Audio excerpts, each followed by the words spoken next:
पठाम पठ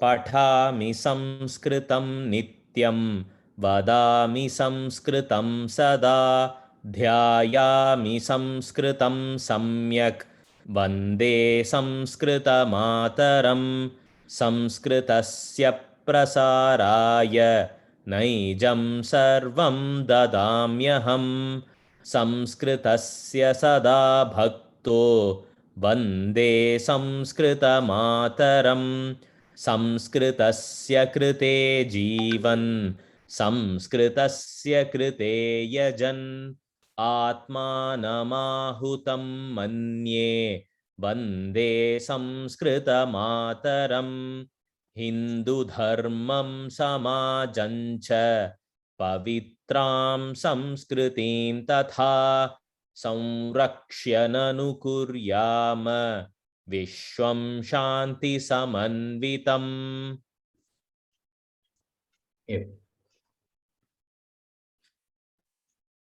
समासस्य द्वितीये वर्गेऽस्मिन् वयम् इदानीम् अग्रे गच्छामः।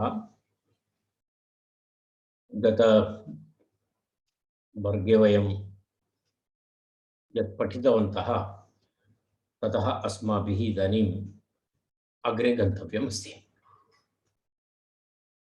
तत्र वयं गतसप्ताहे एतावत्पर्यन्तं दृष्टवन्तः। यदा समासस्य सामान्यसमासः नाम किम् इति तत्र प्रतिपादितं, तदनन्तरं पुनः तत्र समासस्य कृते प्राथमिककार्याणि कानि तस्मिन् विषयेपि अस्माभिः चर्चितं। तदनन्तरं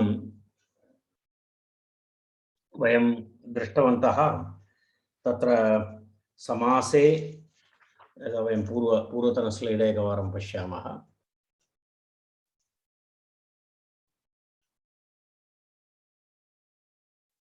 एतद्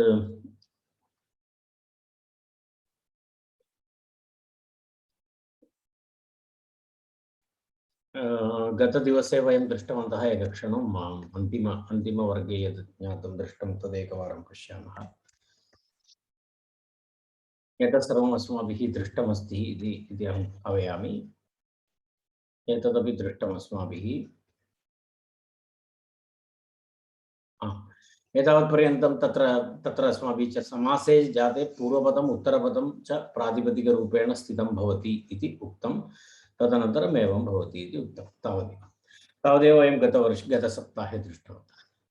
तदनन्तरं तत्र कश्चन यदा विग्रहः इति वदति। विग्रहः इति तत्र विग्रहात् ज्ञातव्यम् इति वयं पूर्वम् उक्तवन्तः। समासः कीदृशः इत्यादिकं विग्रहात् वयम् अवगन्तुं शक्नुमः। तर्हि विग्रहः नाम किम् इति तत्र पुनः अग्रे प्रतिपादयति। पश्यतु, वृत्त्यर्थावबोधकं वाक्यं विग्रहः इति अस्ति।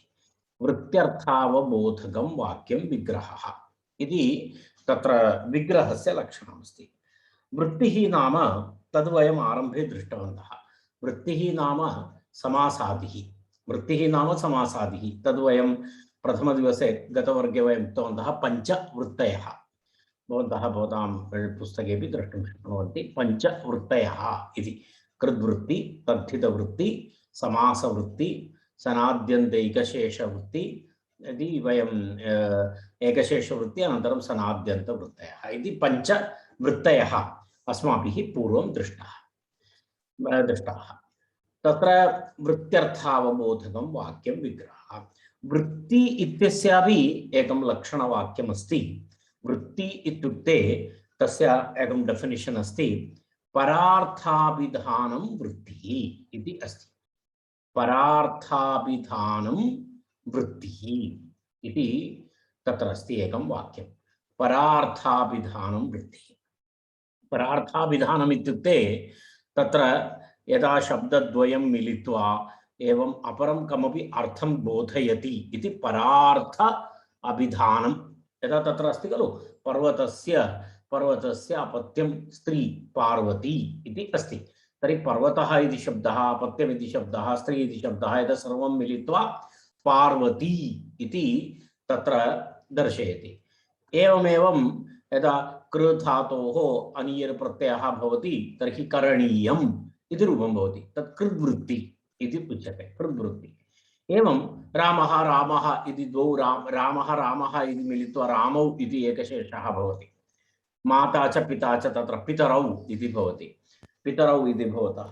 एवमेवं भिन्न भिन्न भिन्न यदा सर्वं मिलित्वा अपरम् अर्थं तदेव परार्थाभिधानम् इति उच्यते। परार्थाभिधानं परम् अर्थं तत्र बोधयति, अपरम् अर्थं बोधयति, परार्थाभिधानं वृत्तिः। तर्हि कीदृशी वृत्तिः अस्ति तत्र इति अवगन्तुं वृत्त्यर्थावबोधकं वाक्यं विग्रहः। सर्वेषामपि यदा वृत्तीनां विग्रहवाक्यानि भवन्ति, यदा तदेव पार्वती इति तद्धितशब्दः, तस्य विग्रहवाक्यं भवति। पर्वतस्य अपत्यं स्त्री इति विग्रहवाक्यं भवति। करणीयं करणीयम् इति तत्र करणीयम् इति शब्दः अस्ति। करणीयम् इति कर्तुं योग्यम् इत्यर्थे करणीयम् इति तत्र भवति। एवं सर्वेषामपि यदा रामौ रामः च रामौ इति भवति। तर्हि एकैकस्य यदा कर्तुम् इच्छा चिकीर्षा यदा सनाद्यन्त, तर्हि सर्वेषामपि तत्र याः वृत्तयः सन्ति, कृत्वा तद्धितो वा सनाद्यन्तो वा एकशेषो वा समासो वा भवति, तत्र कश्चन तत्र विग्रहवाक्यं भवत्येव। तद्विग्रहवाक्यादेव वयम् एतद् अवगन्तुं शक्नुमः तत्र का वृत्तिः अस्ति इति। यदा पर्वतस्य अपत्यं स्त्री पार्वती इति वृत्ति विग्रहवाक्यं श्रुत्वा वयम् अवगन्तुं शक्नुमः तत्र तद्धितवृत्तिः अस्ति। शिवस्य पुत्रः अथवा यदा गणानां पतिः इति गणपतिः इति वा एतत् श्रुत्वा वयम् अवगन्तुं शक्नुमः तत्र समासः अस्ति इति।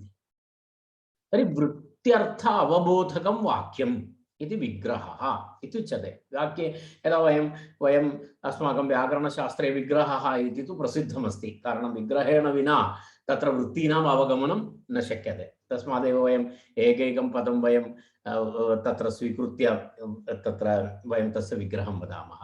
यदा भवन्तः कृदन्तप्रकरणं पठन्तु, तद्धितप्रकरणं पठन्तु, समासं पठन्तु, तत्र सर्वत्र विग्रहः इति अत्यन्तं महत्त्वपूर्णः। विग्रहकरणाय वस्तुतः सुबन्तानां तत्र वस्तुतः किं तस्य परिचयः आवश्यकः भवति। कारणं विभक्तीनां परिचयः नास्ति चेत् विग्रहवाक्यं कर्तुं वयं न शक्नुमः। तस्मादेव आदौ एव अजन्तशब्दानां हलन्तशब्दानां सामान्यज्ञानं तु आवश्यकमेव, अन्यथा विग्रहवाक्यं कर्तुं वयं कष्टम् अनुभवामः। तर्हि विग्रहावगमनाय विग्रहं कर्तुं प्राथमिकं ज्ञानं नाम अजन्त हलन्त रूपाणां सामान्यपरिचयः आवश्यकः भवति। तथा वयं सरलतया तस्य विग्रहवाक्यानि कर्तुं वयं शक्नुमः। परन्तु कालान्तरे भवति, एतद् एकदिनेन तु न भवति, कालान्तरेण प्रयोगेण एतत् साधयितुं वयं शक्नुमः। कारणं सिद्धरूपाणामपि केवलं कण्ठस्थीकरणेनापि लाभः नास्ति, कण्ठस्थीकरणेन लाभः नास्ति, तत्र तेषां प्रयोगसामर्थ्येनैव कार्यं भवति। बहवः नामरूपाणि क्रियारूपाणि जानन्ति, परन्तु समये प्रयोक्तुं न शक्नुवन्ति, कारणं मुखे तं शब्दं न आयाति। तत् प्रयोगस्य भिन्ना गतिः, केवल अवगमनस्य भिन्नं कार्यम्, एतयोर्द्वयोर्मध्ये भेदः अस्ति। तर्हि वृत्तिः नाम समासादिः इति उक्तम्। अर्थात् वृत्त्यर्थावबोधकं वाक्यं विग्रहः, वृत्तिः नाम समासादिः इति उक्तं तत्र। तदनन्तरं पुनः पश्यतु, समासादेः अर्थं बोधयितुं यद् वाक्यम् उच्यते तद् वाक्यं विग्रहः इति व्यवह्रियते इति उक्तम्।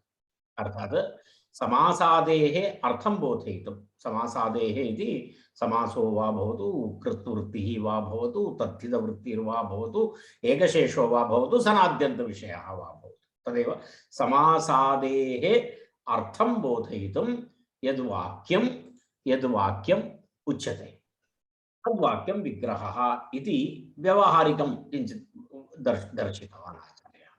तत्र व्यवह्रियते इति उक्तम्। अर्थात् यदा शास्त्रग्रन्थेषु वृत्त्यर्थावबोधकं वाक्यं विग्रहः इति शास्त्रे सिद्धान्तकौमुद्यादिग्रन्थेषु एतद् वाक्यं दृश्यते, वृत्त्यर्थावबोधकं वाक्यं विग्रहः इति। तस्य किञ्चित् लौकिक अस्मदादीनां कृते आचार्यः तस्य किञ्चित् एवं लिखितवान्, समासादेः अर्थं बोधयितुं यद् वाक्यम् उच्यते तद् वाक्यं विग्रहः इति एकं लौकिकं विवरणं दत्तं तत्र। यथा तत्र वयं पश्यामः, यदा वृक्षमूलम् इति समासः, वृक्षमूलम् इति समासः भवति। वृक्षमूलं समासः इति तत्र समासे तत्र पश्यतु, तत्र विग्रहवाक्यम् एवं भवति, वृक्षस्य मूलम् इति तस्य विग्रहः, वृक्षस्य मूलम् इति तस्य विग्रहः। एवं तत्र विग्रहवाक्यं भवति। यदा यदा राजपुरुषः इति एकः शब्दः, राजपुरुषः, तत्र किं भवति, राजपुरुषः इत्यत्र राज्ञः पुरुषः राजपुरुषः इति तस्य विग्रहवाक्यं भवति। सीतापतिः इति वयं पूर्वं पठितवन्तः, सीतायाः पतिः इति सीतापतिः इति उक्तं तत्र। पश्यतु, एतत् कर्तुं वस्तु तदेव अहम् उक्तवान्, एतत् कर्तुं किम् आवश्यकं, सुबन्धशब्दानां परिचयः आवश्यकः। कस्य अन्तस्य कस्यां विभक्तौ कथं रूपं भवति इति एतस्य रहस्यम्। अन्यथा भवन्तः महोदय वयं कथं विग्रहवाक्यं कर्तुं पश्यामः, तस्य कृते एकः एव उपायः अस्ति, वयं तु वदामः एव, परन्तु प्रतिपदस्य कथनं तु न शक्यते। वयं तु सामान्यस्वरूपं दर्शयामः, तदनन्तरं प्रत्येकं शब्दस्य स्वयं करणीयं भवति अग्रे अग्रे प्रयोगेण। तदर्थम् एतद्द्वयम् अनिवार्यमस्ति। तत्र वयं किञ्चित् विग्रहः द्विधा इति अस्ति, ततः पूर्वं वयम् इतः अपि किञ्चित् पश्यामः। तत्र एतद् वाक्यं वयं गतवर्गे दृष्टवन्तः, द्वयोः पदयोः मेलनेन यत् नूतनं पदं जातं तत् समस्तपदम् इत्युच्यते, सीतायाः पतिः इत्युच्यते। तत्र पश्यतु, विग्रहवाक्यम् इति अत्रापि अस्ति, यद् वाक्यं समासस्य अर्थं बोधयति तद् विग्रहवाक्यम् इत्युच्यते। एतत् विग्रहः इति नाम्नापि व्यवह्रियते। अहम् उभयमपि दर्शयामि। अत्र एक साफ्ट्वेयर अपि अस्ति, अपर एक मम हस्ते अपरम् एक किञ्चित् स्लैड्स् अपि सन्ति, उभयमपि दर्शयामि भवताम् अधिकलाभाय। यथा सीतापतिः इति समस्तपदस्य अर्थं सीतायाः पतिः इति वाक्यं बोधयति, तदनन्तरं अथः सीतायाः पतिः इति विग्रहवाक्यम् इत्युच्यते। वयं किञ्चित् अग्रे गच्छामः। एतत् पश्यतु, अत्र वयं पश्यामः, एतदस्ति विग्रहवाक्यं द्विविधं भवति। विग्रहवाक्यं द्विविधं भवति, एकं तु लौकिकविग्रहवाक्यम् इति अस्ति, अपरं तु तत्र किं भवति, अपरम् अस्ति अलौकिकविग्रहवाक्यम् इत्यपि अस्ति। लौकिकविग्रहवाक्यम् इत्यपि अस्ति एकम्, अनन्तरम् अलौकिकविग्रहवाक्यं च इति द्वयम्। लौकिकविग्रहवाक्यम् इति किञ्चित् एतत् सर्वं वस्तुतः समासपठनस्य प्राथमिकज्ञानविषयः, तदनन्तरमेव वयम् अग्रे गन्तुं शक्नुमः। तर्हि विग्रहवाक्यं द्विधा भवति, एकं किमस्ति, एकमस्ति तत्र विग्रहवाक्यस्य लौकिकविग्रहवाक्यम् इति, अपरं तु अलौकिकविग्रहवाक्यं च इति। लौकिकविग्रहवाक्यं भवति यत्र लोके प्रयुज्यमानैः पदैः समासस्य अर्थः प्रदर्श्यते, तद् लौकिकविग्रहवाक्यम् इति उच्यते। यदा उदाहरणाय सीतायाः पतिः इति अस्ति, एतत् सामान्यं सर्वे अवगन्तुं शक्नुवन्ति। परन्तु द्वितीयं यदस्ति अलौकिकविग्रहवाक्यम् इति अस्ति, तत्र प्रकृतिप्रत्ययविभागः भवति। अलौकिकविग्रहवाक्यं यद् विग्रहवाक्यं शास्त्रप्रक्रिया निर्वाहार्थं कल्प्यते, तद् सर्वेषां कृते नास्ति। तद् ये शास्त्रं पठन्ति तेषां कृते एव अलौकिकविग्रहवाक्यस्य कार्यमस्ति। लौकिकविग्रहवाक्यम् इति सामान्य सर्वजनैः अवगन्तुं शक्यं, परन्तु अलौकिकविग्रहवाक्यम् इति ये शास्त्रप्रक्रिया निर्वहणं कुर्वन्ति तेषां कृते भवति। कारण सामान्यजनानां यदा पश्यतु, अत्र अलौकिकविग्रहवाक्यं कथं भवति इति पश्यतु। सीतापतिः इत्यस्य सीता इति सीतायाः पतिः इति अत्र लौकिकम्। अलौकिकं कथं भवति? तस्य प्रकृतिप्रत्ययभेदः भवति। यथा सीता सीतायाः सीता ङस् पति सु इति भवति, तस्य एतद् भवति। तत्र एकक्षणं वयं किञ्चित् एतदपि पश्यामः।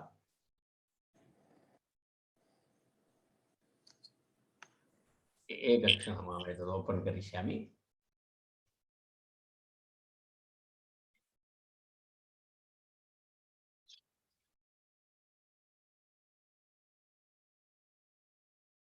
विग्रहः द्विविधः भवति, लौकिकविग्रहः अलौकिकविग्रहश्च। तत्र लोके उपयुज्यमानैः पदैः यः विग्रहः प्रदर्श्यते सः लौकिकविग्रहः इत्युच्यते। यथा सीतापतिः इति समस्तपदस्य सीतायाः पतिः इति विग्रहं वयं प्रदर्शयामः। अत्र सीतायाः पतिः इति पदद्वयमपि लोके उपयुक्तमेव। अतः एतैः लोके उपयुक्तैः पदैः प्रदर्श्यमानः विग्रहः लौकिकविग्रहः इत्युच्यते। यः विग्रहः शास्त्रीयैः पदैः प्रदर्शितो भवति सः अलौकिकः विग्रहः इत्युच्यते। यथा सीतापतिः इति समस्तपदस्य सीता ङस् पति सु इति अलौकिकविग्रहः। अत्र ङस् इति सु इति च यौ शब्दौ उपयुक्तौ तौ लोके न प्रयुज्येते, किन्तु शास्त्रे एव प्रयुज्येते। अतः एषः अलौकिकविग्रहः इत्युच्यते। एतस्यैव शास्त्रीयविग्रहः इति नामान्तरम्। भवन्तः इदानीं तद् दृष्टवन्तः। यदा एवमस्ति, एवं द्विधा विग्रहवाक्यं भवति। एवं लौकिकविग्रहः अनन्तरम् अलौकिकविग्रहः इति द्विधा तत्र समासस्य कृते विग्रहवाक्यानि भवन्ति। तदनन्तरं वयं पुनः अग्रे गच्छामः। तत्र अपरः विषयः अपि अस्ति। तत्र यदा वयं वदामः तत्र समासे पुनः विग्रहे पुनः द्विधा अस्ति, तर्हि लौकिकविग्रहः अलौकिकविग्रहः इति द्विधा भवति इति उक्तं। तदनन्तरं पुनः एकः विषयः। तदनन्तरं पुनः विग्रहस्य इतोपि द्विधा विग्रहः भवति, स्वपदविग्रहः अस्वपदविग्रहः इति। स्वपदविग्रहः इति भवति, अस्वपदविग्रहः इति भवति। तदपि अस्माभिः द्रष्टव्यमस्ति, तदपि महत्त्वपूर्णमस्ति। तद् वयम् अग्रे गच्छामः। तत्र पश्यतु, विग्रहः द्विधा इति पुनः द्विधा भवति। यदा एकं तु लौकिकविग्रहः अलौकिकविग्रहः इति एकः विषयः, पुनः विग्रहः द्विधा भवति, तद् एतदस्ति। पश्यतु तत्र किं किम् अस्ति इति पश्यतु। स्वपदविग्रहः अस्वपदविग्रहः इति द्विधा भवति। एतदपि बहु महत्त्वपूर्णमस्ति। तर्हि विग्रहस्य इदानीं वयं विग्रहं द्विधा अत्रापि विग्रहः द्विधा इति अस्ति, पूर्वमपि विग्रहः द्विधा इति वयं पठितवन्तः। इत्युक्ते केटगरी द्वयं, तत्र विभागद्वयम्। एकं तु लौकिकविग्रहः अलौकिकविग्रहः इति एकः विभागः, तद्विहाय स्वपदविग्रहः अस्वपदविग्रहः इति अपर एक विभाजनमस्ति। तत्र किमस्ति इति वयं पश्यामः। तत्र एतदस्ति, पश्यतु। स्वपदविग्रहस्य उदाहरणं तत्र दर्शयति। स्वपदविग्रहः नाम किं भवति इति पश्यतु। यदा समासस्य अर्थः समासघटकैः पदैः यदि वर्ण्यते तदा स्वपदविग्रहः इति भवति। किं भवति? समासस्य अर्थः समासघटकैः पदैः, अर्थात् समासे वर्तमानैः पदैः यदि वर्ण्यते तदा स्वपदविग्रहः इति वदति। तथा च समासघटकपदसहितं वाक्यं स्वपदविग्रहः इत्यर्थः। स्वसमासपदैः तत्र किं भवति? स्व इत्युक्ते समास। तत्र वस्तुतः स्व इति मिलित्वा लिखितमस्ति, परन्तु स्व इस् इक्वल् टु समास। स्वपदैः इत्युक्ते समासपदैः इत्यर्थः। समासपदैः विग्रहः, अर्थात् विग्रहवाक्यं कर्तुं वयं समासात् बहिः यः शब्दः भवति तस्य स्वीकारं वयं न कुर्मः। तादृश स्वपदविग्रहः। यदा उदाहरणाय तत्र किं भवति पश्यामः। यथा तत्र पश्यतु, ग्रामगतः इति एकः समासः, समस्तशब्दः। ग्रामगतः, ग्रामगतः इति समस्तशब्दे तत्र किं भवति, विग्रहं ग्रामं गतः इति अस्ति। एतस्य विग्रहवाक्यं किं भवति, ग्रामं गतः इति ग्रामगतः इति प्रयोगः। ग्रामं गतः ग्रामगतः। पश्यतु, अत्र स्वपदविग्रहः अस्ति, अत्र शब्दद्वयमस्ति विग्रहे, तत् शब्दद्वयमपि समासेऽपि अस्ति। ज्ञातं खलु? अर्थात् शब्दद्वयं कुत्र अस्ति, शब्दद्वयं समासे अस्ति। यदा एकपदं समासे अपि ग्राम इति शब्दः अपि अस्ति, गत इति शब्दः अपि अस्ति। अनन्तरं तस्य विग्रहवाक्यमपि पश्यतु भवन्तः, ग्रामं गतः इति तत्र अस्ति। अर्थात् तत्र नवीनः कोऽपि शब्दः नास्ति। समासे यः शब्दः अस्ति, समासघटकशब्दः पदमस्ति, तानि एव पदानि तदेव अत्रापि, ते पदे अत्रापि भवतः ग्रामं गतः इत्यत्र। तस्मादयं समासः एषः विग्रहः स्वपदविग्रहः इत्युच्यते। कारणम् अत्र तस्य स्वपदत्वम् अस्ति, स्वपदविग्रहः इति एतस्य नाम। एतत् ज्ञातमिति मन्ये, स्वपदविग्रहः इति। इदानीं वयम् अस्वपदविग्रहम् इति वयं पश्यामः। अस्वपदविग्रहम् इति वयं पश्यामः। अर्थात् तत्र पश्यतु, क्षम्यताम्,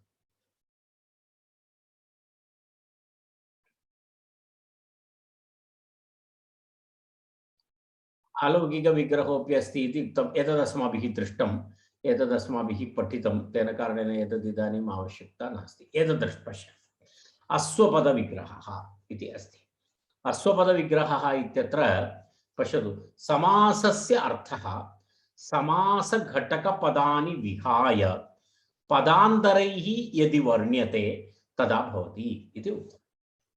अत्र पश्यतु, समासस्य अर्थः समासघटकपदानि विहाय पदान्तरैः यदि वर्ण्यते तदा भवति इत्युक्ते तत्र किं भवति, तत्र समासात् बहिस्तनशब्दाः अपि आवश्यकाः भवन्ति तस्य विग्रहवाक्यं कथयितुं। यदा सामान्यतः अस्वपदविग्रहस्य समासस्य नित्यसमासः अपि अस्ति, अनित्यसमासः अपि अस्ति। नित्यसमासः इत्युक्ते यदा वयम् आरम्भे गतवर्गे अहम् उक्तवान्, समासः वैकल्पिकः। समासः वैकल्पिकः। भवन्तः समासं कृत्वापि प्रयोक्तुं शक्नुवन्ति, समासम् अकृत्वापि प्रयोक्तुं शक्नुवन्ति इति अहम् उक्तवान्। भवन्तः स्मरेयुः। यदा सीतायाः पतिः इत्यपि वक्तुं शक्यते, सीतापतिः इत्यपि वक्तुं शक्यते। सीतापतिः इत्येव वक्तव्यम् इति नियमः नास्ति। समासः विवक्षया भवन्ति, वक्तुः इच्छा। परन्तु सर्वसमासाः तथा न भवन्ति, सर्वे समासाः तादृशाः न भवन्ति। कुत्रचित् नित्यसमासः इत्यपि अस्ति। अर्थात् तत्र किं भवति, तत्र समासं कृत्वैव वक्तव्यमस्ति, समासं कृत्वा एव तद् वक्तव्यमस्ति। तस्य यदा विभज्य वक्तुं वयं न शक्नुमः। तादृशसमासाः नित्यसमासाः इत्युच्यन्ते। तर्हि अत्र किञ्चित् कनेक्षन् अस्ति। सामान्यतः अस्वपदविग्रहः यत्र भवति तद् नित्यसमासे भवति। यत्र स्वपदविग्रहं भवति तदा नित्यं भवति। यदा उदाहरणं ग्रामं गतः, ग्रामगतः, ग्रामं गतः, ग्रामगतः, स्वपदविग्रहः। भवन्तः ग्रामं गतः इत्यपि वक्तुं शक्नुवन्ति, ग्रामगतः इत्यपि वक्तुं शक्नुवन्ति। उभयमपि समीचीनम्। अर्थात् समासेऽपि समासप्रयोगः अपि अनुमतः, व्यस्तप्रयोगः अपि अनुमतः। परन्तु अस्वपदविग्रहः यत्र भवति तत्र भवन्तः तत्र समासेन विना कथनम् अनुमतं नास्ति। तादृशः समासः नित्यसमासः इत्युच्यते। तस्य वयम् उदाहरणमपि अग्रे द्रष्टुं वयं शक्नुमः। यदा पश्यतु इदानीम् एतस्य किञ्चित् अश्वपदविग्रहः इति उक्तम्। अश्वपदविग्रहः यदा तत्र एवमस्ति, यदा तत्र समास घटकपदरहितं वाक्यं च अश्वपदविग्रहः इत्यर्थः। किं भवति? समासघटकपदरहितं वाक्यं, घटकपदरहितं वाक्यम् अश्वपदविग्रहः इत्यर्थः। तत्र समासात् भिन्नशब्दः अपि भवति तत्र विग्रहवाक्ये। दर्शयामि अहं। यथा तत्र पश्यतु, उपकृष्णम् इति समासः। उपकृष्णम् इति एकः शब्दः, समस्तशब्दः समासः अस्ति। अव्ययीभावसमासः अस्ति। उपकृष्णम् इति अव्ययीभावसमासः। अस्माभिः अग्रे समासानां भेदः, समासानां प्रक्रिया, तत्र एक्सर्सैजस्, अभ्यासः अस्माभिः स्वयं समास करणीयं, समास निर्माणं करणीयं, विश्लेषणं करणीयम्। एतत् सर्वम् अग्रे अग्रे भवति। तस्य केवलं भूमिका एव इदानीं चलति। अर्थात् अत्र केवलं विवरणात्मकवर्गः इति नास्ति, केवलम् आरम्भे एतस्य विवरणं भवति, एतत् बेसिक्स् इति। तदग्रे पुनः मुख्यतः अस्माकम् अभ्यासः एव भवति। तत्र कथं तत्र शब्दानां व्युत्पत्तिं समासं वयं कुर्मः इति। तर्हि उपकृष्णम् इति एकं पदम्, उपकृष्णम् इति एकः समासः। तत्र पश्यतु, उपकृष्णम् इति समासे तस्य अर्थः अस्ति, तस्य विग्रहवाक्यमस्ति कृष्णस्य समीपम् इति अस्ति। कृष्णस्य समीपम् इति तत्र अस्ति। अस्य वैशिष्ट्यं पश्यतु, कृष्णस्य समीपम् इति तस्य विग्रहवाक्यं। पदं किमस्ति? उपकृष्णम् इति अस्ति। समीपम् इति शब्दः तत्र नास्ति, कुत्र? समासे नास्ति। समीपम् इति शब्दः घटकपदं नास्ति, तद् भिन्नमस्ति। तस्मात् किमस्ति? समीपम् इति शब्दः स्वपदं नास्ति समासस्य, तद् विशेषतया अर्थबोधनाय स्वीकृतः शब्दः, अध्याहृतः शब्दः सः। तर्हि अत्र किमस्ति? अश्वपदविग्रहः भवति एषः अश्वपदविग्रहः भवति। किमर्थम् अश्वपदविग्रहः इति? तत्र विग्रहवाक्ये यत् पदद्वयम् अस्ति तत् पदद्वयमपि उपकृष्णम् इति समासे नास्ति। समीपम् इति शब्दः विग्रहवाक्ये अधिकतया दृश्यते, तत्तु समासे नास्ति। तस्य स्थाने तदेव अत्र समीपम् इति पदं न समासघटकं पदम् इति उक्तम्। अत्र समीपम् इति पदं न समासघटकं पदम् इति। तस्मात् किं भवति? तत्र तद् अश्वपदविग्रहः इति, तस्मात् अश्वपदविग्रहः इति वयं तस्य तथा प्रयोगः भवति। तद् तावदेव एतस्मिन् तत्र विवरणे अस्ति। वयम् एतदेव विवरणं किञ्चित् अत्रापि एतदेव उक्तमस्ति, भवन्तः पश्यन्तु। स्वपदविग्रहः यस्मिन् विग्रहे समस्तपदे स्थितानि पदानि एव भवन्ति सः स्वपदविग्रहः इत्युच्यते। यथा सीतापतिः समस्तपदस्य सीतायाः पतिः इति विग्रहवाक्यम्। अश्वपदविग्रहः यस्मिन् विग्रहे समासे स्थितेभ्यः पदेभ्यः अन्यानि पदानि भवन्ति सः अश्वपदविग्रहः इत्युच्यते। यथा उपविद्यालयम् इति समस्तपदस्य विग्रहे विद्यालयस्य समीपम् इति पदद्वयं प्रयुज्यते। अस्मिन् विग्रहे यत् समीपम् इति पदम् अस्ति तत् समस्तपदे नास्ति, तदेव उपकृष्णम् इति वयं तत्र दृष्टवन्तः। सामान्यतः एतद् अव्ययीभावसमासे, एतस्य पुनः अनिमेशन् द्रष्टव्यं नास्ति इति अहं पश्यामि। तदपि एकवारं केवलं प्रकारान्तरेण अपि द्विधा विभज्यते। स्वपदविग्रहः अश्वपदविग्रहश्चेति। तत्र यः समस्तपदे स्थितैः पदैः दर्शितो भवति सः स्वपदविग्रहः इत्युच्यते। यथा सीतापतिः इत्यस्य समस्तपदस्य सीतायाः पतिः इति विग्रहवाक्यम्। अत्र समस्तपदे अपि सीता शब्दः अस्ति, विग्रहवाक्ये अपि तस्य षष्ठी विभक्तौ रूपमस्ति। एवमेव समस्तपदे पतिशब्दः अस्ति, विग्रहवाक्ये अपि पतिशब्दः अस्ति। अतः एषः स्वपदविग्रहः इत्युच्यते। यस्मिन् विग्रहे समस्तपदस्य सर्वाणि पदानि न भवन्ति सः अस्वपदविग्रहः इत्युच्यते। यथा उपविद्यालयम् इति समस्तपदस्य विद्यालयस्य समीपम् इति विग्रहवाक्यं भवति। अत्र विद्यालयशब्दः यद्यपि समस्तपदेऽपि अस्ति, विग्रहवाक्येऽप्यस्ति, तथापि उपशब्दः समस्तपदे अस्ति किन्तु विग्रहवाक्ये नास्ति। तस्य स्थाने समीपे इति पदं प्रयुक्तम्। अतः अत्र समस्तपदे स्थितानि सर्वाणि पदानि न सन्ति इति कारणात् एषः अस्वपदविग्रहः इत्युच्यते। एवमस्ति तस्य विवरणमस्ति। तर्हि वयं पश्यामः अग्रे एकक्षणम्। एतदस्ति पश्यतु, अनित्यसमासः नित्यसमासः इति तत्र द्विधा भवति। कारणं तत्र एतस्य आधारेण स्वपदविग्रहः अस्वपदविग्रहः इति द्वयं, तस्य आधारेण अनित्यसमासः नित्यसमासः इति द्विधा भवति। तदेव अत्र उक्तमस्ति, भवन्तः पश्यन्तु। अनित्यसमासः यस्य समासस्य स्वपदविग्रहः भवति सः अनित्यसमासः भवति। यदा सीतायाः पतिः गच्छति इत्यपि वक्तुं शक्यते, सीतापतिः गच्छति इत्यपि वक्तुं शक्यते। नित्यसमासः यस्य च अस्वपदविग्रहः भवति सः नित्यसमासः इत्युच्यते। तत्र उदाहरणम् उपविद्यालयं क्रीडाङ्गणम् अस्ति।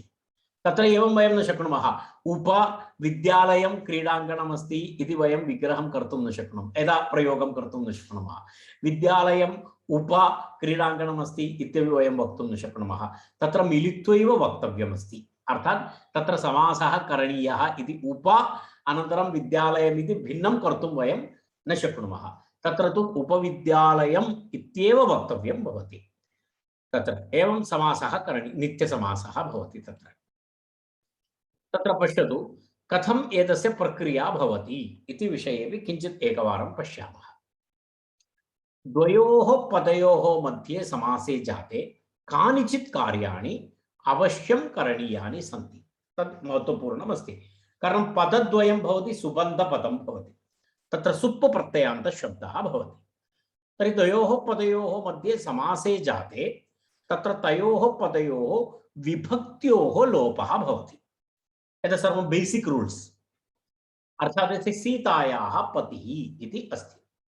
तत्र पश्यतु, अर्थात् तयोः पदयोः यत् प्रातिपदिकस्वरूपं तदेव तिष्ठति। यदा उदाहरणाय पश्यतु, तत्र सीतायाः पतिः इत्यत्र समासे जाते सीतायाः इत्यस्य सीता इति प्रातिपदिकरूपं, पतिः इत्यस्य पति इति च प्रातिपदिकरूपम् अवशिष्यते। प्रातिपदिकमिति भवन्तः जानन्ति, तत् पार्टिकल् इति यदुच्यते प्रकृति, अर्थात् मूलशब्दः सीतायाः इति षष्ठी विभक्त्यन्तं पदं, परन्तु तस्य षष्ठी विभक्त्यन्तं सीतायाः इत्यस्य मूलपदं नाम किमस्ति? मूलपदं नाम तत्र सीता इति अस्ति। मूलपदं तत् प्रातिपदिकम् इत्युच्यते। मूलपदस्य प्रातिपदिकम् इति वयं कथयामः। तर्हि यदा समासः भवति, यदा समासः द्वयोः पदयोः मध्ये समासः भवति, तत्र मूलपदं प्रातिपदिकरूपमेव अवशिष्यते। तस्य यद् प्रत्ययः अस्ति सः प्रत्ययः लुप्यते। यदा सीतायाः इति अस्ति, सीतायाः इत्युक्ते सीता इति प्रातिपदिकं, ङस् इति षष्ठी प्रत्ययः। तर्हि षष्ठी प्रत्ययः लुप्यते, तर्हि सीतायाः इति न भवति, सीता इति भवति प्रातिपदिकरूपं। पतिः इति अस्ति, पतिः नाम प्रथमा एकवचनं, तर्हि प्रथमा एकवचन प्रत्ययः लुप्यते, तत्र केवलं पति इति प्रातिपदिकं भवति। एषः नियमः सामान्य नियमः। अस्य केचित् अपवादाः भवन्ति, तत् अन्यत्र वयं पश्यामः। यदा यदा सर्वत्र एतत् लोपः न भवति, 1% लोपः न भवति, सर्वत्र अपवादनियमः भवति। व्याकरणशास्त्रं पूर्णं व्याकरणशास्त्रस्य प्रवृत्ति अधिकतया सामान्यनियमाः, कुत्रचित् अपवादनियमाः। अपवादनियमाः भवन्ति। यदा यदा उदाहरणाय भवन्तः जानन्ति, कण्ठे कालः इति अस्ति। कण्ठे कालः शिवस्य पर्यायवाक्यम् अस्ति। कण्ठे कालः, कण्ठे कालः इत्यत्र कण्ठे कालः इति अस्ति। तर्हि कण्ठे इति सप्तमी एकवचनं, परन्तु कण्ठकालः इति प्रयोगः न भवति। तत्र कण्ठे कालः इति प्रयोगः भवति। इत्युक्ते तत्र विभक्तिलोपः नास्ति, तत्र विभक्तिलोपः नास्ति। तद् अपवादनियमाः, तस्य कृते विशेषनियमाः भवन्ति। परन्तु सामान्यनियमः एवं भवति, समासे जाते तत्र यत् प्रातिपदिकमेव तत्र अवशिष्यते इति। तत्र पश्यतु, सन्धिकार्यविषये अपि किञ्चित् तत्र वयं पश्यामः।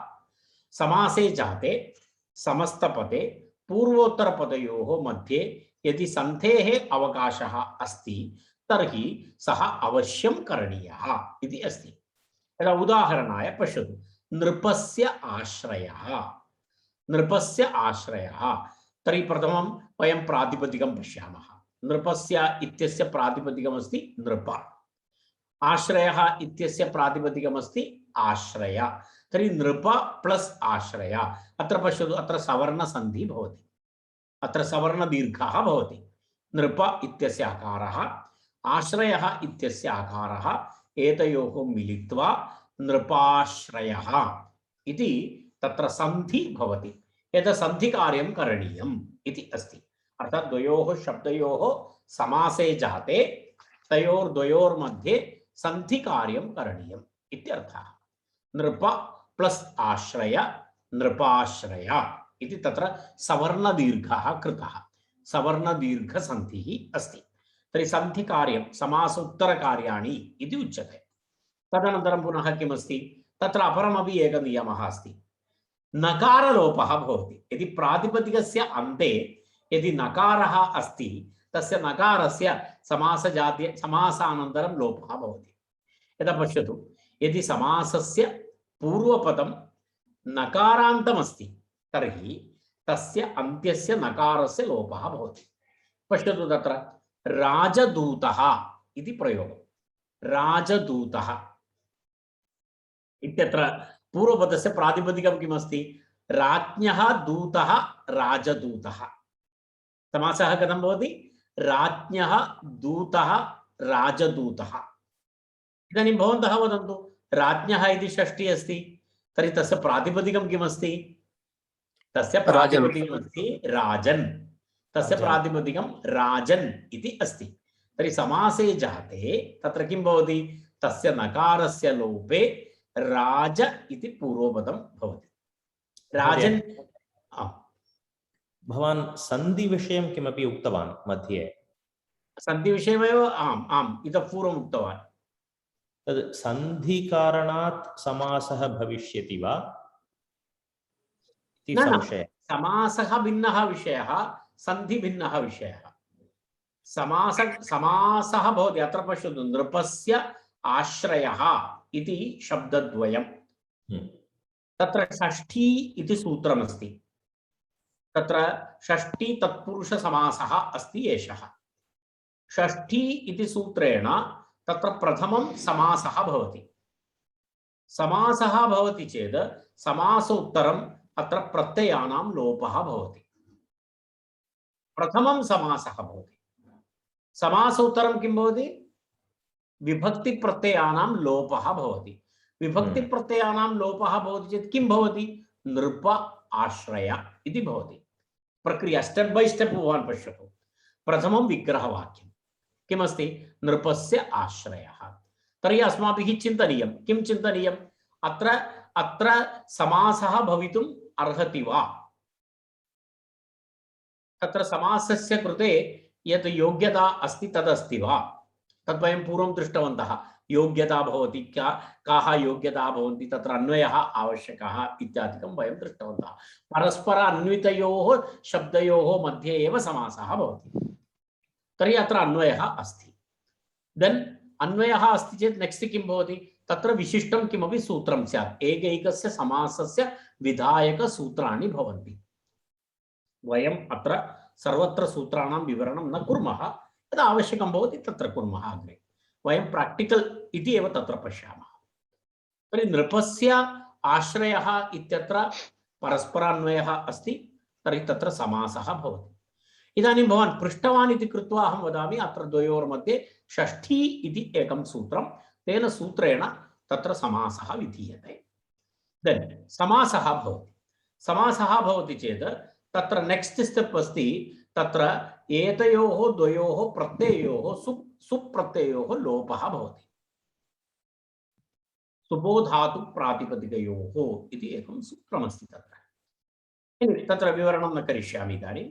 तत्र तेन सूत्रेण किं भवति, अत्र स्य इति अत्र आश्रयोत्तर विसर्गस्य च लोपः भवति। प्रत्ययः वस्तुतः स्य इति यद् दृश्यते तद् वस्तुतः नस् प्रत्ययः। आश्रयः इत्यत्र विसर्गः यः दृश्यते तत्तु प्रथमा एकवचनस्य सुप्रत्ययः।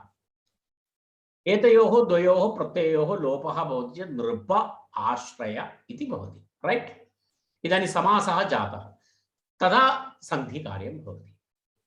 तत्र सन्धिकार्यं नृपाश्रयः इति भवति। महोदय, परन्तु नृपाश्रयः इति कथम् अस्ति? नृपाश्रय इत्येव अस्ति खलु? सत्यं सत्यं। भवत्याः प्रश्नः योग्यः प्रश्नः। तस्य उत्तरमेतदस्ति, तत्र एकं सूत्रमस्ति, नृपाश्रय इति भवति। नृपाश्रय इति भवति चेत् तत्र दर्शयामि अहं। प्रातिपदिकसंख्या भवति खलु महोदय? तदेव, तत्र नृपाश्रय इति इदानीम् एकं प्रातिपदिकमस्ति, तस्य प्रातिपदिकसंज्ञा भवति। तस्य प्रातिपदिकसंज्ञा भवति, तद् दर्शयामि। यदा यदा वयं पश्यामः, यदा यदा इदानीम् एवमस्ति, नृपाश्रय इति भवति। नृपाश्रय इति एतत् व्याकरणशास्त्रे एकं सूत्रमस्ति। भवन्तः पृष्टवन्तः, भवतां कौतुकमस्ति इति अहं तद् दर्शयामि। एतत् पश्यतु, अयं नियमः एतस्य कृत्तद्धितसमासश्च इति एकं सूत्रमस्ति। एतेषां सर्वेषां प्रातिपदिकसंज्ञा पुनः भवति। राइट? यदा पूर्वम् एतत् नृप एकं प्रातिपदिकमस्ति, आश्रय इति एकं प्रातिपदिकमस्ति, द्वौ मिलित्वा नृपाश्रय इति जातं। तस्य किं भवति पश्यतु, एतत् कृत्प्रत्ययान्तशब्दानां, तद्धितप्रत्ययान्तशब्दानां तथा सामासिकशब्दानां प्रातिपदिकम् इति संज्ञा भवति इति उक्तम्। ज्ञातं वा? प्रातिपदिकम् इति संज्ञा भवति। कस्य प्रश्नः इति अहं न जानामि, प्रश्नकर्त्री का अस्ति इति न जानामि, परन्तु मम विवरणं चलति, भवन्तः प्रयत्नं कुर्वन्तु। धन्यवादः महोदय। मम प्रश्नस्य उत्तरं ज्ञातं स्यात्।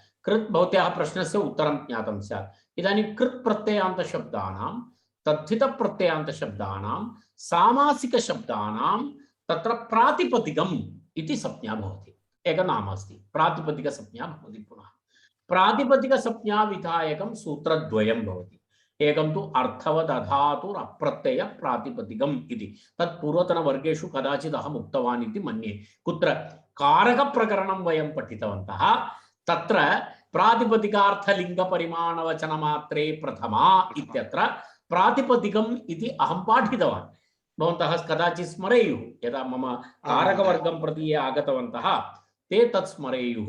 प्रातिपदिकविषये अहं तदा उक्तवान् आसम् एतं सूत्रं, परन्तु अत्र नवीनाः भवन्ति इति कृत्वा तर्हि अत्र प्रातिपदिकसंज्ञा भवति। प्रातिपदिकसंज्ञा भवति चेत् प्रथमा एकवचने अत्र पुनः सुप्रत्ययः भवति। तस्य सुप्रत्ययस्य किं भवति, तत्र ऋत्व विसर्गादिकं भूत्वा तत्र किं भवति, नृपाश्रयः इति भवति। इति तत्र भवति दृष्टवती, नृपाश्रयः इति एतेन प्रकारेण जायते, तदेव नृपाश्रयः इति। विषयः अवगतः इति मन्ये। अग्रे गच्छामः वयम्। आं महोदय। तर्हि अत्र सन्धि करणीया अस्ति, अनन्तरं नकारलोपः करणीयः अस्ति। तत्र समासे तत्र पुनः अपरः कश्चन विषयः अस्ति। समासे द्वयोः पदयोः एकीभवनम् इति ज्ञातम्। तयोः पदयोः यौ अर्थौ तयोर्मध्ये कश्चित् प्रधानः भवति, कश्चित् अप्रधानः भवति। ज्ञातं खलु? पदद्वयस्यापि अर्थः भवति। तर्हि तन्मध्ये कश्चित् अर्थः प्रधानः भवति, कश्चित् अर्थः अप्रधानः भवति इति अस्ति। तत्र क्वचित् उभौ पदार्थौ अपि प्रधानौ भवतः, क्वचित् च अन्यः एव पदार्थः प्रधानं भवति। तत्र यस्य पदार्थस्य क्रियायां गुणे वा अन्वयः भवति सः प्रधानपदार्थः। यस्य पदार्थस्य क्रियायाम् अथवा गुणे वा अन्वयः भवति सः प्रधानपदार्थः इति उच्यते। तत्र प्रधानपदार्थस्य परीक्षणं कर्तुं शक्यते। कथं प्रधानपदं किमस्ति, प्रधानपदस्य तत्र कथम् अन्वयः करणीयम् इति तत्र तस्मिन् विषये अपि तत्र नियमः अस्ति। यदा पश्यतु, समस्तपदे एतद् वयं किञ्चित् इतः अपि द्रष्टुं शक्नुमः। अहं भवते यदा तत्र किञ्चित् एतदपेक्षया इतः दर्शयितुं शक्नोमि। भवन्तः पश्यन्तु, किञ्चित् समासभेदः इति अस्ति, तद् दृष्ट्वा वयं तत्र पुनः गच्छामः एकक्षणं। यदा पश्यतु, समासभेदानपि सामान्यतः वदामि, तदनन्तरं पुनः एतस्य विशेषविवरणं तु अग्रे भवति। समासः द्विविधः। तत्र किमस्ति, केवलसमासः इति भवन्ति, तदनन्तरं पुनः तत्र किं भवति, विशेषसमासः इत्यपि भवति। केवलसमासः अनन्तरं विशेषसमासः। केवलसमासः इत्यस्य उदाहरणम् एवमस्ति। केवलसमासः इति तत्र तत्तु अधिकतया प्रसिद्धं नास्ति, केवलम् अधिकशब्दाः न भवन्ति। तत्र तस्य विवरणमस्ति, तत्पुरुषादिसंज्ञा विनिर्मुक्तः समासः, संज्ञा मात्रयुक्तः केवलसमासः इति तस्य डेफिनिशन्। तत्पुरुषादि, सत्पुरुषः, बहुव्रीहिः, द्वन्द्वः, अव्ययीभावः इत्यादि एते सर्वे विशेषसंज्ञाः भवन्ति।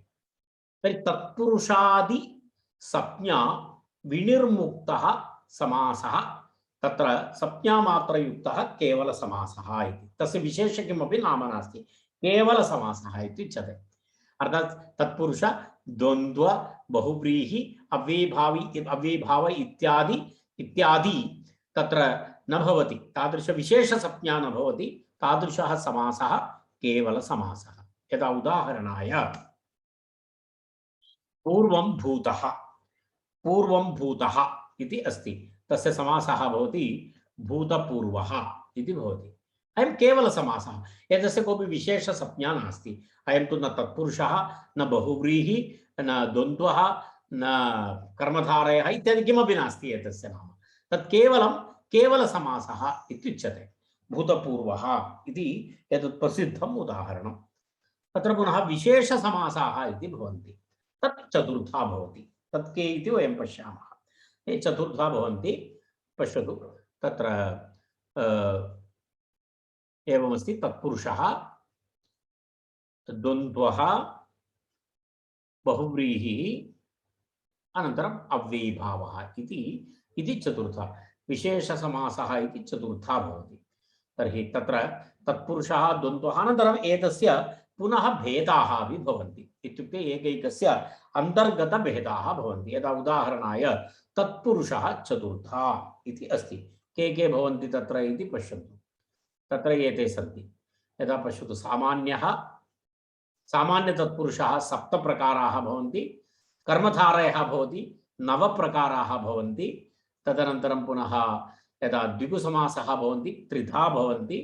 तदनन्तरं पुनः तत्र नञ् प्रभृतयः इति भवति। अर्थात् एवम् आहत्य कति भेदाः पश्यन्तु भवन्तः। सामान्य, कर्मधारय, द्विगु, अनन्तरं नञ्, तत्रापि अन्तर्गतभेदाः सन्ति 7 + 9 इत्युक्ते तत्र 16 + 3 19 + 5 24 प्रकाराः भवन्ति 24 प्रकाराः तत्पुरुषाः भवन्ति तद् वयम् एकैकं वयं पश्यामः एतेषां 24 प्रकाराणां तत्पुरुषाणामपि अध्ययनं वयम् अत्र कुर्मः द्वन्द्वः द्विधा भवति तत्र किं किम् अस्ति इति वयं पश्यामः द्वन्द्वः एवमस्ति तत्र द्वन्द्वसमासस्य एवं विवरणमस्ति तत्र इतरेतरद्वन्द्वः अनन्तरं समाहारद्वन्द्वः इति तत्र द्विधा भवति इति तर्हि वयम् इदानीं वयम् एतत् चार्ट्तः वयम् अग्रे गन्तुं इत्युक्ते अवगन्तुं शक्नुमः अस्माभिः कति प्रकाराणां समासानाम् अध्ययनं करणीयम् इति अस्ति तर्हि अत्र इतरेतरद्वन्द्वः द्विधा पुनः समाहारः अपि द्वौ हेतौ तदनन्तरं बहुव्रीहिः तद्विधा भवति सामान्यबहुव्रीहिः तदनन्तरं पुनः विशेषबहुव्रीहिः इति अस्ति सामान्यबहुव्रीहिः विशेषबहुव्रीहिः इति अस्ति पश्यतु सामान्यः षोडः विभागः विशेषः 9 प्रकाराः भवन्ति सामान्यः 6 अनन्तरं 9 कृपया भवन्तः नोटेशन्स् न कुर्वन्तु कृपया किञ्चित् शान्त्या उपविशन्तु वर्गे तत्र स्क्रीन् मध्ये किमपि न कुर्वन्तु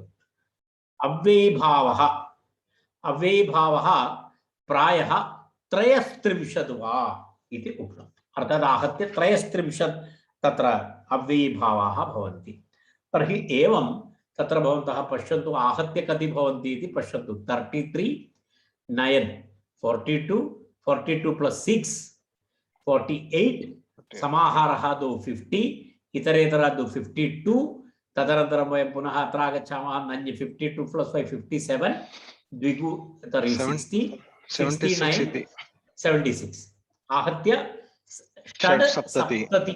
670 प्रकाराः अत्र भवन्ति 670 प्रकाराणां समासानाम् अस्माभिः अभ्यासः करणीयः इति अस्ति एतत् सर्वं वयं पश्यामः अत्र एकमपि वयं न त्यजामः सर्वेषामपि समासानाम् अत्र विवरणं तु भवत्येव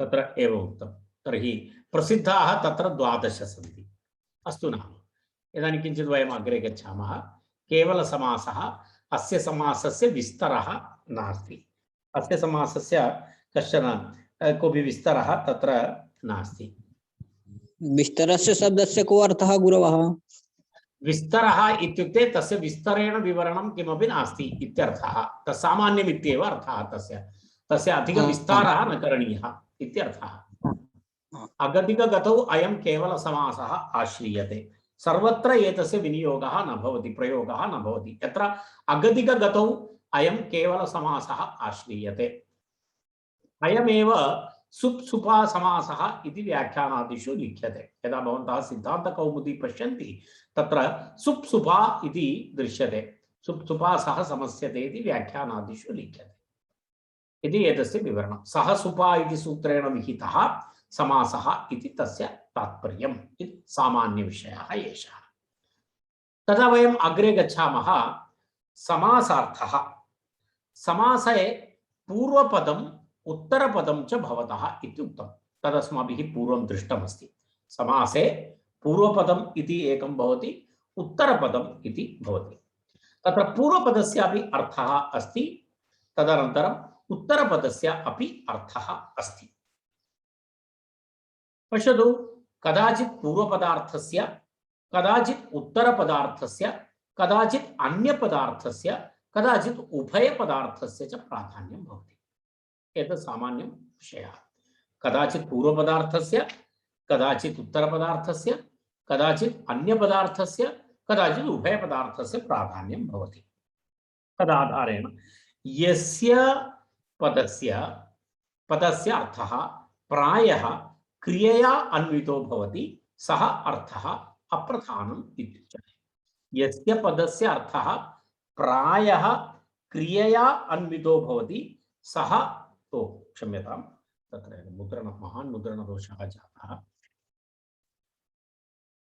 सः प्रधानम् प्रधानं महान् मुद्रणदोषः जातः क्षम्यताम्। अन्वितो भवति इत्युक्ते अन्वितः भवति सम्बन्धः समासः समासः अन्वितो भवति इत्युक्ते समासः तत्र अन्वितो अन्वितः भवति इत्यस्य समासे कृते अन्वितो भवति इति वाक्यं भवति तत्र समासः भवति सः अर्थः सो अर्थः सः अर्थः इत्युक्ते सो अर्थः सः अर्थः इति प्रधानम् इति उच्यते तत्र पश्यामः वयं यथा उदाहरणाय यथा तत्र राजदूतः गच्छति इति अस्ति राजदूतः गच्छति कथं तत्र अन्वयः इति वयं पश्यामः राजदूतः गच्छति इत्यत्र पश्यतु राज्ञः दूतः इति विग्रहः राजदूतः इत्यस्य विग्रहः राज्ञः दूतः इति अस्ति इदानीं वयं राजन् इति पूर्वपदमस्ति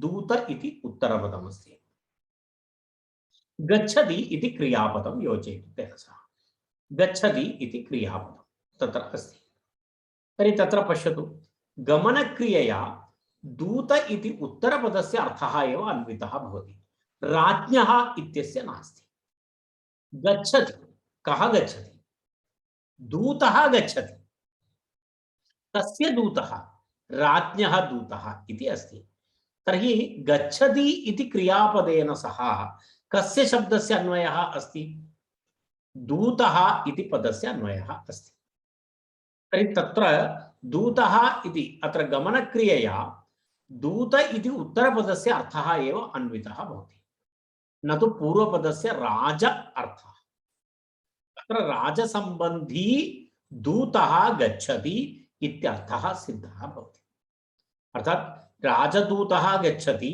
इत्यस्य कः अर्थः राजसम्बन्धी दूतः गच्छति इत्यर्थः तर्हि एवं च अत्र दूतपदार्थः क्रियया अन्वितः इति दूतपदार्थः प्रधानम् इति दूतपदार्थः तत्र प्रधानम् इति भवति तस्मात् किं भवति समस्ते पदे श्रुते को नाम अर्थः अत्र प्रधानं स्यात् इति संदेहे यत्किंचित् क्रियापदम् उच्चारणीयम् ततः पूर्वोत्तरपदार्थयोः कतरः पदार्थः क्रियया अन्वितो भवति इति परिशील्य प्रधान अप्रधानयोः निर्णयः कर्तव्यः इति अस्ति यदा क्रियापदं योजनीयं क्रियापदं योजयति चेत् तद् वयम् अवगन्तुं शक्नुमः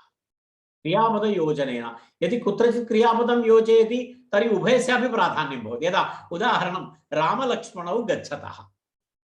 रामलक्ष्मणौ गच्छतः तत्र गच्छतः इत्यनेन सह रामस्य गमनक्रियया सह रामस्यापि अन्वयः अस्ति लक्ष्मणस्यापि अन्वयः अस्ति तर्हि तद् उभयपदार्थः प्रधानं भवति पीताम्बरः आगच्छति तत्र पश्यतु पीतम् अम्बरः इति अस्ति पीतमपि आगन्तुं न शक्नोति अम्बरमपि आगन्तुं न शक्नोति अम्बरं नाम वस्त्रं पीतं नाम वर्णः पीतः अपि आगन्तुं न शक्नोति अम्बरमपि आगन्तुं न शक्नोति तर्हि तत्र किं भवति अन्यपदार्थप्रधानः जायते पीताम्बरः कृष्णः आयाति तर्हि एवं तस्य विग्रहवाक्येन यदा वयं क्रियापदयोजनेन वयं तत्र एतद् अवगन्तुं शक्नुमः इति तस्य एकं विवरणम् एतावदेव तत्र एतस्य विवरणम् एतावदेव अस्ति तर्हि एवम् अद्य वयं किं दृष्टवन्तः स्वपदविग्रहः नित्यसमासः अनित्यसमासः लौकिकविग्रहः अलौकिकविग्रहः तदनन्तरं सन्धिकार्याणि भवन्ति इति ज्ञातवन्तः नकारस्य लोपः अनन्तरं वृत्त्यर्थ विग्रहवाक्यस्य लक्षणं वयं दृष्टवन्तः तद्विहाय समासे पूर्वपदम् उत्तरपदं तयोः प्राधान्यं समासस्य भेदाः इति एतावत् पर्यन्तं वयम् इदानीं दृष्टवन्तः इदानीं यदा एकैकस्य समासस्य कस्य पदस्य प्राधान्यं भवति तदाधारेण समासानां भेदः भवति तदाधारेण पूर्वपदार्थप्रधानः भवति चेत् अव्ययीभावः भवति उत्तरपदार्थप्रधानः भवति तत्पुरुषः भवति, उभयपदार्थप्रधानः तादृशविषये वयम् अग्रिमे शनिवासरे यदा यदा विदेशे ये उपविशन्ति तेषां शुक्रवासरे वयं चर्चां कुर्मः। महोदय, तत्र सन्धिकार्य विषये सन्धिवर्गे भवान् एकवारम् उक्तवान् समासे संहिता नित्या, तर्हि तत्कारणात् तत्र सन्धिकार्य तु भवितुम् अर्हति एव इति सर्वदा। सन्धिकार्यं तु भवितुम् अर्हति एव, सन्धिकार्येण विना समासः न भवति, न भवति। सन्धिकार्यं तु करणीयमेव भवति, नित्यमस्ति। नित्यम्।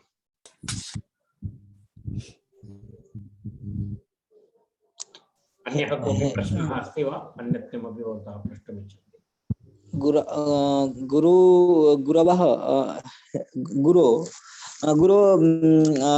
अत्र तत्पुरुष समासः बहुव्रीहि समासः कर्मधारय समासः इत्यपि समासः वञ्चितः तस्य स्थाने केवल समासः अस्ति। समासभेदानां विषये अतः मम वर्गः न जातः। समासविषये अहम् अग्रिमसप्ताहे प्रतिपादयामि। समासभेदः मया न प्रतिपादितः, सः मम अग्रिमः विषयः। गुरुः केवल समासः वदितवान् अहं न जानामि किंचित। गुरुजी केवल समास किसे का, केवल समास जो है किसे कहते हैं ये मुझे नहीं समझ में आया। जो विनिर्मुक्तो का दिया था, विनिर्मुक्तो केवल समास है, उसका गुरुजी मुझे समझ में नहीं आया। केवल समासः इत्युक्ते अहं पूर्वमपि उक्तवान्, केवल समासः इत्युक्ते ये चत्वारः विशेषसमासः। केवल समासः इत्युक्ते तान् समासान् विहाय तत्पुरुष बहुव्रीहि द्वन्द्व इत्यादि समासान् विहाय अन्ये यद् भवन्ति तत् केवल समासः इति उक्तम्। तद् बहु प्रायेण बहु न्यूनमस्ति इत्यपि उक्तम्। तदेव अहम् उक्तवान्, अगदिक गदिकत्वात् यत्र समासः भवति सः समासः इति उक्तम्। स्पष्टं मया प्रतिपादितम्। अस्तु, मङ्गलश्लोकं वदामः।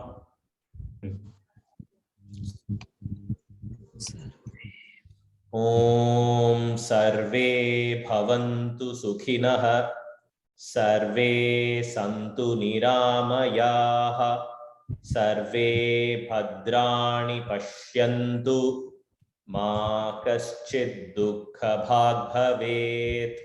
ॐ शान्ति शान्ति शान्तिः।